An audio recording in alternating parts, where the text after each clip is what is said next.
Good morning, class 7. A very good morning to all of you. Yes, students, as you all know that today we are going to discuss chapter number 6. And yes, the chapter name is Town Traders and Craft Persons. All of you know very well about the town traders and craft persons from this chapter, because in last class we discussed about it in few words. Yes, हम लोगों ने last class में कुछ discuss किया था इस पे. Okay, and as we all read in this in this chapter in first paragraph we know that lots of things that is totally related from town traders and basically craft person, but today we are going to discuss one by one all topic. And yes, our today's topic is first one is the administrative centers. Yes, whenever we talk about the topic that is town and traders, not traders, town, so there will be a administrative centre. अगर हम किसी भी town के बारे में बात करें तो वहां पे अक्सर एक एडमिनिस्ट्रेटिव सेंटर पाया जाता है, होता है, बेसिकली हम जानते हैं, राइट. तो आज हम बेसिकली जानेंगे एडमिनिस्ट्रेटिव सेंटर ये क्या था और इसके रिलेशंस क्या थे टाउन से. ट्रेडर्स की बात तो बाद में करेंगे, पर टाउन से इसके क्या रिलेशन थे, इसके वर्क क्या थे और बेसिकली एडमिनिस्ट्रेटिव सेंटर को किस लिए स्टेबल किया गया था, किस लिए किया जाता रहा होगा उस समय में, इसके बारे में डिस्कस करेंगे. ओके, फिर नेक्स्ट जब मूव ऑन करेंगे हम पाएंगे the temple town and pilgrimage centre. Yes, अब हम एडमिनिस्ट्रेटिव सेंटर के बाद आगे पढ़ने वाले हैं इस चैप्टर में, that is temple town. Temple town का क्या मतलब था, ठीक है, उसमें कौन कौन सी चीजें इंक्लूड होती थी, इसके बारे में आज हम जानेंगे. एंड पिलग्रिमेज सेंटर यानी कि तीर्थ यात्री या फिर तीर्थ यात्रियों से संबंधित कोई अगर ऐसा सेंटर था, ठीक है, उसके बारे में आज हम जानेंगे वन बाय वन. इनमें कौन कौन सी चीजें आती थी, कौन लोग इसके अंदर इंक्लूड होते थे, उनके वर्क क्या था, किस तरह के वर्क को या फिर ये कहते हैं उनकी लाइवलीहुड वगैरह वगैरह, इन सब बातों को आज हम डिस्कस करेंगे. After we move in topic number 3 and the topic is a network of small town. yes, अगर आपने बात करी इस चैप्टर की तो चैप्टर में अगर टाउन है, राइट, आपने इस टाउन के बारे में पढ़ा तो ऑब्वियसली आप एडमिनिस्ट्रेटिव सेंटर के बारे में डिस्कस करेंगे. और यदि आपने एडमिनिस्ट्रेटिव सेंटर को जान लिया तो नो डाउट आपने फिर temple town and pilgrimage centre, because ये चीजें इसमें इंक्लूड है इसलिए आपने इसके बारे में पढ़ा. आफ्टर जब अगर हम नेक्स्ट मूव करते हैं तो नेटवर्क ऑफ स्मॉल टाउन की भी कुछ नेटवर्क हुआ करते थे और वो नेटवर्क क्या और कैसे थे ये हम टॉपिक में जाकर डिस्कस करेंगे और उसमें कौन कौन सी चीजें इंक्लूड है वो भी बेसिकली इस टॉपिक में हम डिस्कस करेंगे. उसके बाद आगे अगला जो टॉपिक है वो हम देखेंगे, that is traders big and small. अब यस, अब बात करते हैं ट्रेडर्स की. जब हमने टाउन की बात की, इन सब चीजों को डिस्कस किया, after that we are going to discuss about traders. yes, who was the traders, what is the work of trader actually, and yes, after we are going to discuss traders whatever it is big and small. इनके बारे में जानेंगे. जो traders है चाहे वो बड़े हो या स्मॉल हो, उनके बारे में जानेंगे, क्या चीजें इंक्लूड है इस चैप्टर में वो देखेंगे. यस, और लास्टली हम देखेंगे आज का जो हमारा टॉपिक है क्राफ्ट्स इन टाउन. यस, अगर हम बात करें क्राफ्ट पर्सन की बात करने जा रहे हैं तो हम क्राफ्ट के बारे में भी पहले जानेंगे कि उस टाउन में जहां पे एडमिनिस्ट्रेटिव सेंटर था, पिलग्रिमेज सेंटर था, ठीक है, स्मॉल नेटवर्क क्या था उस टाउन का, ठीक है, आफ्टर ट्रेडर्स जो थे वहां के कैसे थे, बिकॉज हम town traders and craft person के बारे में जानने जा रहे हैं, ठीक है. तो क्राफ्ट पर्सन को जानने से पहले हम जानेंगे क्राफ्ट इन टाउन. उस टाउन में किस तरह के क्राफ्ट हुआ करते थे, ठीक है, उसके बाद से उस क्राफ्ट को प्रिपेयर करने में क्राफ्ट पर्सन जो थे उनका क्या रोल था, किस तरह का उनका इंपैक्ट था, इन सब चीजों को लेके आज हम वन बाय वन डिस्कस करेंगे. बेसिकली आज हम इन दो टॉपिक को अच्छी तरह से क्लियर करेंगे. लेट्स सी, देखते हैं क्या दिया इस चैप्टर में. Chapter number 6 town traders and craft person from history. Let's see, आपका बुक में है what would a traveler visiting in medieval town except to find. Yes, ये सबसे बड़ा क्वेश्चन है और इस आपके चैप्टर की शुरुआत ही क्वेश्चन से होती है. क्या है, what would a traveller visiting in medieval town except to find. Medieval town यानी मध्यकालीन भारत में अगर कोई ट्रैवलर था वो विजिट करता है किसी टाउन में तो किस चीज की उम्मीद में, किस चीज की खोज में, वो ऐसा क्या ढूंढना चाहता है या फिर किस लिए वो ट्रैवल करता है, इसका पर्पस क्या है, इन तरह की बातों को हम ध्यान देंगे. This would depend on what kind of town it was. Yes, actually ये डिपेंड करता है कि आप किस तरह के टाउन में एक्चुअली मूव कर रहे हो, ट्रेवल कर रहे हो. डिपेंड करता है कि कैसा टाउन है, उसके अकॉर्डिंग वहां के ट्रेडर्स होंगे, वहां के क्राफ्ट पर्संस होंगे. यस, ये बहुत सही है. आगे देखते हैं या कहता है this would depend on what kind of town it was, a temple town, an administrative centre, a commercial town or a port town, to just name of some possibilities. इन सब चीजों के ऊपर डिपेंड करता है कि वहां पे जितनी भी चीजें हैं, जितने भी सेंटर्स हैं, वो एक्चुअली किस तरह से हैं, इसे डिपेंडेंसी इसके अकॉर्डिंग वो जो जर्नी करेगा, जो विजिट करेगा, उस इस तरह की चीजों को फाइंड कर पाएगा। देखते हैं क्या है आगे। In fact many town combine with several functions. Yes, ये बात भी सही है। उस समय के अगर मिडिवल पीरियड की हम बात करें तो इंडिया में से बहुत सारे टाउन्स थे जो कि बेसिकली अलग अलग एक्टिविटी, अलग अलग फंक्शन से रिलेटेड थे। वो फंक्शन किस तरह के थे जरा देखते हैं, लेट्स सी।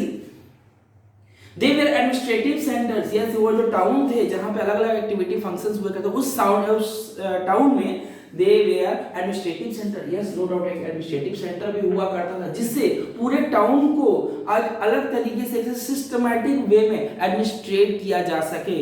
यस, ये बहुत ही जरूरी पॉइंट है।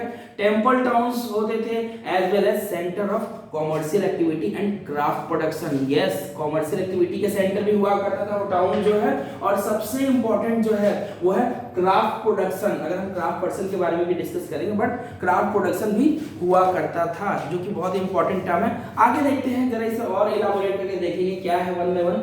सबसे पहले बात करें हम एडमिनिस्ट्रेटिव सेंटर की बात कर रहे हैं। यस, देखते हैं एडमिनिस्ट्रेटिव सेंटर क्या है और किस तरह की इसमें चीजें इंक्लूड थी। Let's see.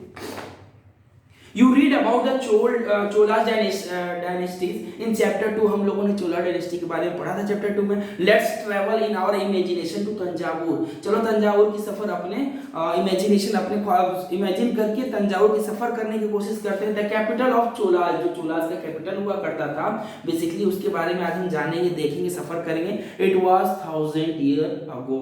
Let's see what it is actually। The perennial river Kaveri flow near the beautiful town। इस टाउन की सबसे खूबसूरत चीज ये थी कि जो पेरिनियल रिवर कावेरी थी वो इस टाउन के पास से फ्लो करती थी। One hear the bell of Rajarajeshwara temple built by the Rajendra Chola. हाँ, राजराजेश्वरा टेम्पल जो था वो बेसिकली राजेंद्र चोल जो थे या फिर राजेंद्र चोला जो थे उनके थ्रू से बनाया गया था। The towns people are all praise for the architect Kunjaramallan Rajendra पेरू न्यायपाचन करके है, who was proudly carved his name on the temple as well। yes, अगर यह बात करें कि वहां जैसा हमने देखा तो कावेरी नदी पहले उस जगह से बहती है, उसके बाद दिया है near one hears the bell of Rajarajeshwar temple जो था वो बहुत ही प्रभावशाली टेम्पल हुआ करता था और उससे बनवाया किसी था, किंग जो राजेंद्र चोल था उसने बनाया। और जो टाउन पीपल, वहां के जो टाउन पीपल थे वो लोग इस चीज की प्रेज फॉर आर्किटेक्ट, इस जो मंदिर था जिसका नाम था कुंजरामलन, इसकी गाथा गाया करते थे कि वाकई में ये जो मंदिर है बहुत ही भव्य है, बहुत ही इनोवेटिव है और एक अलग ही तरीके से, अलग ही टेक्नोलॉजी का इस्तेमाल करके, या फिर कह सकते हैं कि बहुत ही अलग तरह डिफरेंट टाइप के टेक्नोलॉजी का इस्तेमाल करते हुए इसको बनाया गया है। लोग इस चीज की गाथा गाया करते थे, जो है कुंजरामलम राजा राइट पेरू न्यायचन who was proudly carved the name on this temple. और इसका जो नाम था उस टेम्पल पे भी मेंशन था, मतलब खुदाई करके इनके नाम को उस टेम्पल में मेंशन किया गया। इनसाइड अ मैसिव शिवलिंग, और इसके अंदर में इतना ही नहीं, एक मैसिव बहुत ही विशालकाय शिवलिंग भी था। इस मंदिर की खास बात ये भी थी, इसलिए लोग उस टाउन के जो टाउन पीपल जो थे इसकी गाथा इसलिए गाया करते थे क्योंकि ये बहुत ही भव्य, बहुत ही विशालकाय मंदिर था और उसके नाम जो है उस मंदिर के अंदर में खुदाई करके लिखे गए। तो इतना ही नहीं, इस मंदिर के अंदर में एक विशालकाय बहुत ही मनोरम दृश्य वाला एक शिवलिंग भी एस्टेब्लिश था, शिवलिंग जिसे कहते हैं। आगे कह रहा है beside the temple there are place with mandap और पवेलियन। इन सब के बावजूद यहाँ पे एक प्लेस भी था जिसे हम बेसिकली मंडप कह सकते हैं या फिर पवेलियंस कह सकते हैं। और आगे क्या कहता है, king hold the court in this mandapa, issued order to their subordinate, there are also barrack for the army. और जो किंग्स थे इस सभा में, इस मंडप में बेसिकली बैठा करते थे, सभा को आयोजित करते थे आयोजित कहना सही नहीं होगा, कह सकते हैं किंग जो है इसको लीड करते थे, राइट, इस मंडप को, और अपने ऑर्डर जो है यहीं से पास करते थे अपने सबऑर्डिनेट यानी उनके जो सामंत हुआ करते थे उन लोगों को किंग्स जो है यहीं से ऑर्डर पास किया करते थे। There are also a barrack for the army, और इतना ही नहीं, ये जो प्लेस था जिसके बारे में हम बात कर रहे हैं, यहाँ पे बहुत बड़ी आर्मी बैरक भी हुआ करता था जहाँ पे आर्मी स्टेबल करती थी, सर्वाइव करती थी। यहाँ एक बहुत बड़ा बैरक भी था। आगे कहता है The town is bustling with market selling grain, spices, clothes and jewelry। और इस टाउन की एक खास बात ये भी थी कि यहाँ बहुत हलचल हुआ करती थी, बहुत भीड़ भाड़ वाला जगह था ये, अक्सर यहाँ चहलकदमी हुई करती थी। किस चीज को लेके कह रहा है, with market selling grain, yes, grain के सेलिंग के लिए, स्पाइसेस के सेलिंग के लिए, क्लोथ्स एंड ज्वेलरी भी यहाँ बहुत ही अच्छी तरीके से बिकते थे, जिसके लिए लोग यहाँ चहलकदमी करते थे। Water supply for the town come from the well and tanks, और इतना ही नहीं, इस टाउन के लिए जो वाटर सप्लाई है वो बेसिकली कहां से आते थे, या तो कुओं से आया करते थे या फिर टैंक से सप्लाई किया जाता था। उस जमाने की बात यानी मिडाइवल टाइम की हम बात कर रहे हैं। Let's see The Salya weavers of Tanjavur and the nearby town of Ujayur are busy to producing clothes for flag to be used in the temple festival।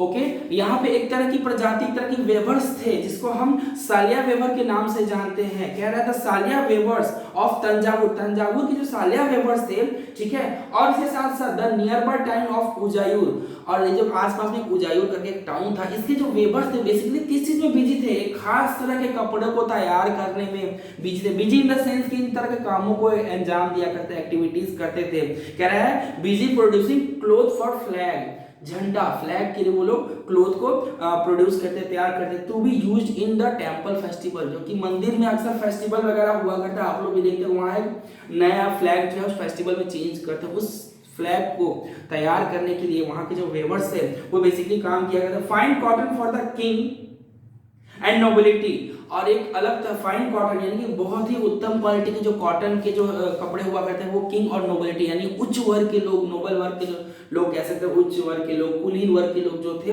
वो बेसिकली उनके लिए या फिर राजा के लिए बहुत ही फाइन वर्क, फाइन टाइप का जो कॉटन है उसके कपड़े तैयार किए जाते थे।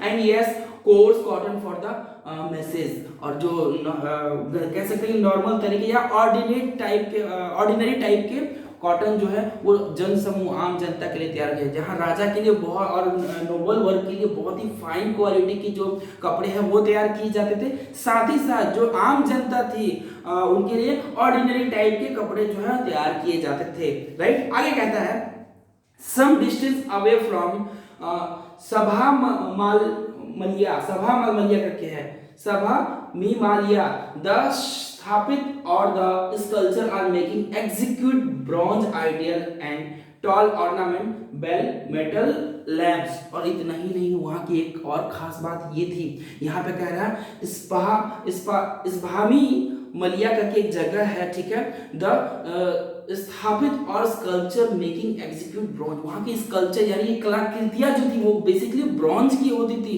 और भी बहुत ही स्प्लेंडेड टाइप की जो कलाकृतियां वहां पे पाई जाती।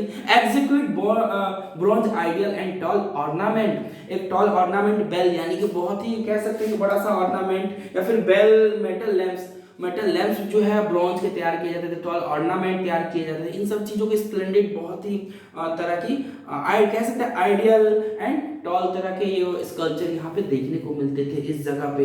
तो कहीं ना कहीं ये जो टाउन था बहुत ही स्पेशल था, बहुत ही अलग था, डिफरेंट था, बिकॉज इन चीजों का समावेश कह सकते हैं उसके अंदर हुआ करता था। इतना ही नहीं, अगर हम इसके जस्ट आगे बढ़ने देखेंगे, temple town and the pilgrimage centre, इस टेम्पल के बारे में तो हम बेसिकली एडमिनिस्ट्रेटिव सेंटर के बारे में जाना क्या क्या चीजें इंक्लूड थी, लेकिन अब इससे आगे बढ़ के देखते हैं temple town and pilgrimage centre ये कैसे हुए करते थे। टेम्पल जो था वो कैसा था, वहां का टाउन की क्या खास बात थी, और पिलग्रिमेज सेंटर थे उनकी क्या खासियत थी, जरा एक झलक इस पे डालते हैं। Let's see.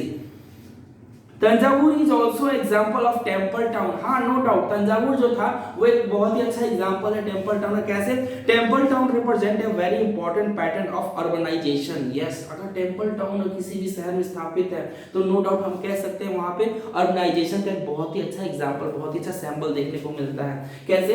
The process sorry the process by which city develop, ये एक तरह का प्रोसेस है, कह सकते हैं जिस भी शहर में आपको टेम्पल टाउन देखने को मिलेंगे, नो डाउट हम कह सकते हैं कि वहां पे अर्बनाइजेशन भी उसी तरह को देखने को मिले रहे होंगे। और इतना ही नहीं, और जिससे हम कह सकते हैं सिटी का डेवलपमेंट एक बहुत सा सिंबल भी है, the process by which cities develop. आगे कह रहा है temple were often central to economy and society. अब यहां से जो है हम जो आपका सेंटेंस है वर्ड टर्म है वहां से चेंज हो रहा है, देखना ध्यान से। यहाँ कह रहा है temple were often central of the economy and society. Temple जो है इकोनॉमिकली और सोसाइटी के जो सेंटर हुआ करते थे। अब इकोनॉमी कैसे और सोसाइटी का सेंटर कैसे हुआ करते उस जमाने में, यानी मिडिवल टाइम में टेम्पल इन सब का सेंटर कैसे हुआ करता, इस पे देखते हैं।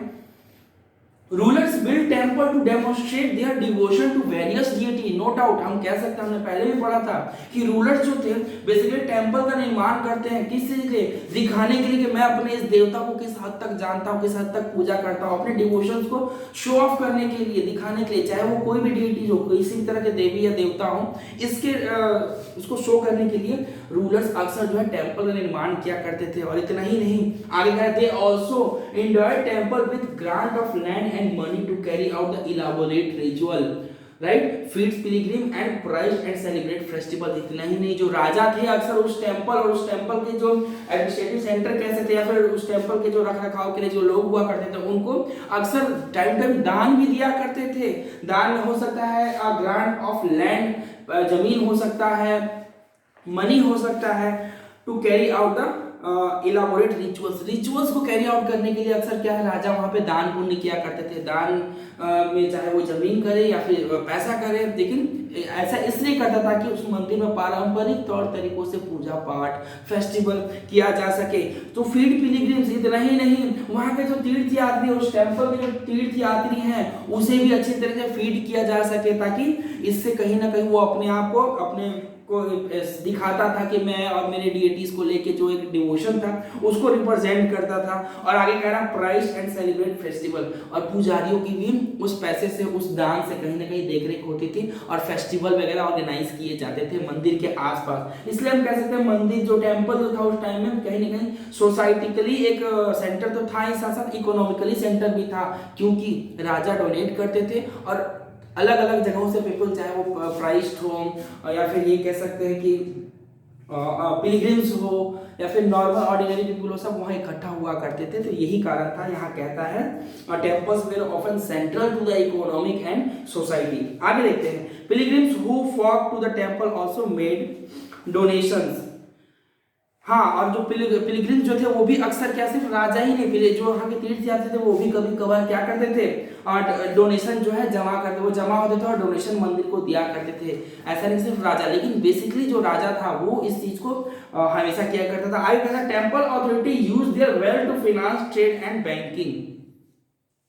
अब बात यहाँ आ गई कि टेम्पल अथॉरिटी जो है उन पैसों, जो भी पैसे आते थे, चाहे वो पिलग्रिम्स के थ्रू आए, चाहे वो राजा जो रूलर्स था, किंग था, वो डोनेट करता था, उस पैसे का एक्चुअली होता क्या था temple authority use their wealth to finance trade and banking. Finance में, ट्रेड में, व्यापार में और बैंकिंग में इसका इस्तेमाल होता था। लेकिन अब आपके मन में क्वेश्चन आ रहा होगा कि यहाँ अगर टेम्पल है तो फिर इन सब चीजों की क्या जरूरत है। देखते हैं, कह रहा है gradually large number of priced work gradually a large number of prized workers, artisans, traders, etc. settled near the temple to cater to its need and those of the pilgrims। हाँ, कहीं ना कहीं आपने ये वर्ड जो सुना finance and trade, trade व्यापार का क्या मतलब, कौन लोग थे जो वो व्यापार करते थे। अगर व्यापार में किसी पैसे को लगाया जाता था तो कहीं ना कहीं वहाँ पे लोग अक्सर आया करते थे गुड्स को खरीदने के लिए या फिर परचेज करने के लिए, सेल के लिए, कहीं ना कहीं ये सब चीज़ें एक्टिविटी होती थी। इसलिए हम कह सकते हैं कि फिनांस यानी पैसे और ट्रेड से संबंधित ये व्यापार वहाँ हुआ करते, एक्टिविटीज हुआ करते थे। जैसे कि आपका कह रहा है वहाँ पे आगे चल के एकाएक बहुत लार्ज नंबर में जो प्राइस्ड पुजारी भी बढ़ते गए मंदिर होने की वजह से, वर्कर्स, वहां पे वर्कर्स जो कि उस मंदिर की देखरेख करते थे, काम करते थे, वो लोग बढ़ते गए। इतना ही नहीं, आर्टिसंस, ट्रेडर्स एंड एटसेट्रा, ये सब जो थे आर्टिसन जो थे, ट्रेडर्स थे, इस मंदिर के आसपास आके सेटल्ड भी हो गए। इतना ही नहीं, क्योंकि वो जानते थे मंदिर जो है, टेम्पल है या फिर टाउन जो है वो मेन एडमिनिस्ट्रेटिव सेंटर है, main centre of society and economic है, तो कहीं ना कहीं उसके आसपास आके ये लोग वन बाय वन सेटल भी हो गए। ठीक है, टू, और सेटल होने का रीजन भी यहाँ दिया हुआ है, कह रहा है settle near this temple to cater its need and those of the pilgrims, अपने नीड्स को कहीं ना कहीं कैटर करने के लिए, आवश्यकताओं को ध्यान में रखते हुए उसको फुलफिल करने के लिए वो जो है इसके आसपास आके सेटल हो गए।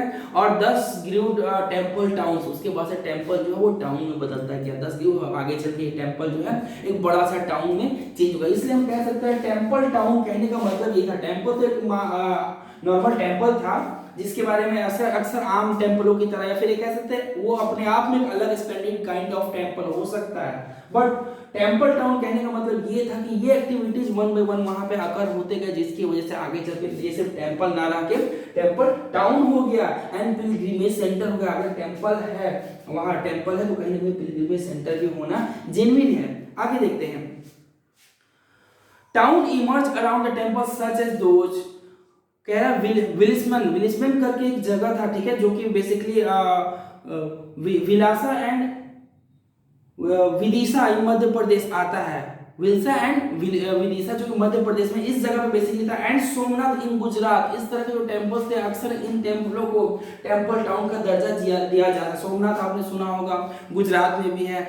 Other temple towns included Kanchipuram in Madurai in Tamil and the Tirupati in Andhra Pradesh. Tirupati जो आपने नाम सुना, बहुत ही पॉपुलर टेम्पल है, राइट। और कांचीपुरम का जो टेम्पल है वो भी कहीं ना कहीं पॉपुलर है। इन सब टाउन्स को, टेम्पल्स को हम टाउन टेम्पल का दर्जा दे सकते हैं या फिर दिया जा चुका है, क्योंकि नो डाउट जितने भी एक्टिविटीज अभी जो मैंने आपको ऊपर बताया वो इस तरह के टेम्पल्स के आसपास हुआ करते। लोग सेटल डाउन भी हो गए अपनी नीड्स को फुलफिल करने के लिए, कैटर करने के लिए, चाहे वो खुद की कैटर करना हो या फिर पिलग्रिमेज जो थे उनके कैटरिंग के लिए, कहीं ना कहीं वहां सेटल डाउन हो गए, जिसकी वजह से वहां के लोगों को हम लोग कह सकते हैं temple town and pilgrimage centre का नाम दिया गया। आगे कहता है pilgrimage centre also slowly develop into the township। yes, अब ये तो होना ही था, जहाँ पे टेम्पल के आसपास में इतना बड़ा टाउन स्टेब्लिश हो गया, तो कहीं ना कहीं वो one by one, day by day जो है डेवलप करेगा और आगे चल के डेवलप करते करते वो टाउनशिप का जो है फॉर्म में आ जाएगा। कैसे देखते हैं, कह रहा है वृंदावन उत्तर प्रदेश एंड तिरुवन्नामलाई करके जो तमिलनाडु में are example of two such town. हाँ, वृंदावन बहुत ही पॉपुलर है, आपने सुना होगा, जो कि उत्तर प्रदेश में है। ये जो है आगे चल के टाउनशिप का इसको दर्जा दिया गया। और तिरुवन्नामलाई करके जो है जो तमिलनाडु में है, are example of two town. Ajmer जो है आपने देखा होगा राजस्थान में, was the capital of the Chauhan kings in 12th century. हम सब जानते हैं अजमेर जो है वो चौहानों का कैपिटल हुआ करता था। कब? 12वीं शताब्दी में, राइट। उसके बाद क्या, लेटर बिकम द सभा हेडक्वार्टर अंडर द मुगल, जो कि आगे चलकर मुगलों का हेडक्वार्टर का सभा हेडक्वार्टर, यानी कि वहां पे उस जगह बेसिकली सभा आयोजित किए जाने लगे, किसके? मुगलों के। लेकिन उससे पहले अगर 12वीं शताब्दी की बात करें तो ये चौहानों का या फिर चौहान वंश के जो राजा थे उनका ये सेंटर हुआ करता था, कैपिटल हुआ करता था। It provide an excellent example of religious existence, और कहीं ना कहीं ये बहुत ही बड़ा रिलीजियस एक्जिस्टेंस का बहुत बड़ा एग्जांपल है। कैसे? ख्वाजा मोइनुद्दीन चिश्ती की अगर बात करें तो वहाँ पे एक बहुत ही बड़ा सेंटर है, कह सकते हैं, जहाँ पे पिलग्रिमेज अक्सर इकट्ठा होते हैं, जिसका नाम है ख्वाजा मोइनुद्दीन चिश्ती। कह रहा सेलिब्रेटेड सूफी संत आल्सो। चैप्टर 8 में इसके बारे में और डिटेल पढ़ेगा। Who settle there in the 12th century, वो आपके वहां सेटल हुए थे। इसके बारे में और इलाबोरेट जो अगला चैप्टर है, चैप्टर नंबर 8 आगे पढ़ेंगे चैप्टर 8 में, ठीक है। कह रहा है attracted devotee from the all creeds, ये एक ऐसा मतलब प्लेस था जो कि हर धर्म के डिवोटीज जो थे, प्रार्थी थे, उनको अट्रैक्ट किया अपनी तरफ। ऐसा नहीं ख्वाजा मोइनुद्दीन चिश्ती के दरगाह पे आपने भी सुना होगा, हर धर्म के लोग अक्सर जाया करते थे। Near Ajmer is a lake Pushkar which has attracted Pilgrim for the ancient time.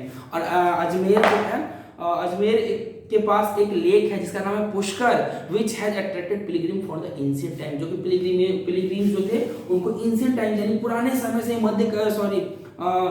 पुराने युग से ही उनको कहीं कहीं अट्रैक्ट करता है। ये सब जो चीजें थी कहीं ना कहीं बताती है कि हमारा जो था उस समय के जो town traders and craft person जो टॉपिक का नेम को किस तरह से डिस्क्राइब करती हैं, ठीक है। टेम्पल टाउन पिलग्रिमेज सेंटर क्या था। आगे अगर हम बात करते हैं तो a network of small town, small town के नेटवर्क कौन कौन से हो सकते हैं, क्या हो सकते हैं, इस पे अगर हम डिस्कस करें तो यहाँ पे देख पाते हैं From the 8th century onwards, subordinate was dotted with several small towns. Yes, these probably emerged from a large village. बहुत सारे बड़े बड़े विलेज को मिलाकर एक स्मॉल टाउन का निर्माण हुआ होगा। No doubt they usually had a कह रहा दे यूजुअली हैड अ मंडपिका और मंडी लेटर टाइम। मंडपिका मतलब वहां पे एक मंडपिका जगह होता जो कि आगे चल के उसको मंडी के नाम से जाना जाने लगा, चाहे वो किसी भी चीज का मंडी हो, लाइक हम कह सकते हैं आगे चल के to which near by village brought their produce to sell. हाँ, विलेज के आसपास में एक मंडी हुआ करता जहां से किसी चीज को हम ब्राउड कर सकते हैं या फिर प्रोड्यूस को जो है सेल भी कर सकते हैं। इस चीजों को मंडी के नाम से, जो कि पहले मंडपिका के नाम से जाना जाता था, बाद में मंडी हो गया, जो कि अक्सर विलेज के आसपास या टाउन के आसपास आपको देखने को मिलेंगे। कह रहा है they also had a market street called Hata. वहां पे ऑल्सो एक मार्केट स्ट्रीट भी हुआ करता जिसके हाटा के नाम से जानते थे पहले, लेकिन बाद में उसका नाम आगे चल के क्या कर दिया गया, हाट ऑफ लेटर टाइम। आगे चलकर हाट, अक्सर आपने सुना होगा हाट बाजार से जाके कोई सामान को अक्सर लोग खरीद, हिंदी वर्ड है, खरीद कर लाते, तो कहीं ना कहीं पहले उसका मार्केट स्ट्रीट हुआ था जिसे हाटा के नाम से लोग जानते थे। टाइम टू टाइम जैसे आगे बढ़ता गया इसका नाम हाटा से हटा के हाट कर दिया गया। लाइन विद शॉप, जो कि दुकानों से भरा पड़ा था। नेट स्मॉल जो टाउन है उसके नेटवर्क की अगर हम बात करते हैं, क्या नेटवर्क था, कैसे उस स्मॉल टाउन के लोग वहां पे अपने लाइवलीहुड को सर्वाइव करते थे, इस चीज के बारे में बेसिकली हम जानने की कोशिश कर रहे हैं। जो कि कह रहा है कि छोटे छोटे गांव से मिलकर एक टाउन बना होगा, उस टाउन का सोर्स जो था, गुड्स के जो सोर्स थे वो कहीं ना कहीं एक मंडपिका या फिर मंडी के नाम से जाना जाने वाला चीज था, जो कि आगे चल के किस नाम से जाना जाने लगा, दैट इज हाटा, जिसे बाद में नाम बदल के हाट कर दिया गया। वहां पे एक लाइन में जो है शॉप यानी दुकान हुआ करते थे। Beside there are street of different kind of artisans such as potters, oil pressers, sugar maker, toddy maker, smith, इस स्टोन मेसन एक्सेट्रा, ये सब पाए जाते थे। इसके आसपास में इतना ही नहीं, इस हाट की अगर बात करें तो यहाँ हर तरह के लोग पाए जाते थे, चाहे वो सच आर्टिसंस हो या फिर पॉटर्स कुम्हार हो, ऑयल प्रेसर्स हो, तेल निकालने वाले हो, राइट, शुगर मेकर्स चीनी बनाने वाले हो, teddy makers, Smiths, stone masons कह सकते हैं। इन सब लोगों से कहीं ना कहीं वहां पे एस्टेब्लिशमेंट हो चुका था उस समय। While some trader live in the town, बल्कि कुछ ट्रेडर्स तो टाउन में भी लाइव करते थे। ट्रेडर्स जो थे व्यापारी वर्ग के जो लोग थे live in the town. Other travel from the town to town, और कुछ लोग वहां जो हुआ करते वो ट्रेडर्स जो थे वो टाउन टू टाउन मूव करके ट्रेवल करते अपने गुड्स प्रोडक्ट्स को बेचा करते थे। लेकिन मैंने जितने भी एग्जाम्पल ऊपर बताया, like potters, oil press, sugar, ये एक स्टेबल हुआ करते थे किसी पर्टिकुलर प्लेस पे, जिसे हम हाट के नाम से जानते हैं वहां पे। लेकिन कुछ जो थे बेसिकली टाउन में जाकर, नॉट हाट से बाहर निकल टाउन में भी जाकर गुड्स प्रोडक्ट को सेल और परचेज किया करते थे। और कुछ तो ऐसे थे जो टाउन टू टाउन ट्रेवल भी करते थे।